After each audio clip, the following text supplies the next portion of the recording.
Welcome to another গরিব mehndi artist blog. হ্যাঁ, আমি শুধরাবো না, তোমরা আমাকে যতই যে যা পারো তাই বলে আমি নিজেকে গরিব মেহেন্দি আর্টিস্ট বলবো। আগের দিন আমি চলে যাচ্ছিলাম ক্লায়েন্টের বাড়ি, আর দেখো ক্লায়েন্টের বাড়ি যাওয়ার পথে আমি কিন্তু মেট্রোতে উঠেছিলাম। আর মেট্রোতে উঠেছিলাম কিন্তু আমি একদিন না খেয়ে সেই টাকা বাঁচি। যাই হোক, কি বলবো তোমাদের সেই দুঃখের কথা, তোমাদের তো বললে তোমরা বিশ্বাস করো না। আর আগের দিন প্রথমবার সিকিউরিটি গার্ড আমাকে না তাড়িয়ে দিয়ে আমাকে কি সুন্দর রাস্তা দেখিয়ে দিয়েছিল। তারপর দেখো আমি ছোট্ট ছোট্ট পায়ে চলতে চলতে ঠিক পৌঁছে গেছিলাম, আর গিয়েই দেখো প্রথমে সামনের দিকের মেহেন্দিটা কমপ্লিট করে ফেলেছিলাম।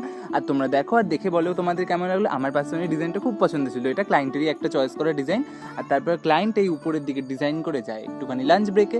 আর তখন আমি একটুখানি ক্যাদদানিশ মেয়ে নিই, ক্যাদদানিশ মেয়ের সঙ্গে সঙ্গে আমাকে কিছু খেতে দেয়। প্রথম প্রথম লজ্জা পাচ্ছিলাম, তারপর পায়েসটা খুব ডিলিশিয়াস ছিল, বাট খাওয়ার পরে আমটা আমার খুব ফেভারিট ছিল। উপরে হাতের ডিজাইনটা করেছিলাম, এটাও দেখে তোমরা কিন্তু বলো হ্যাঁ তোমাদের কেমন লাগলো। আর প্রথমবার লাইফে প্রথমবার আমি সকালে গিয়ে আবার আলো থাকতে থাকতেই কাজ করে বাড়ি ফিরছি, এটা আমার কাছে অনেক বড় একটা অ্যাচিভমেন্ট। টাটা।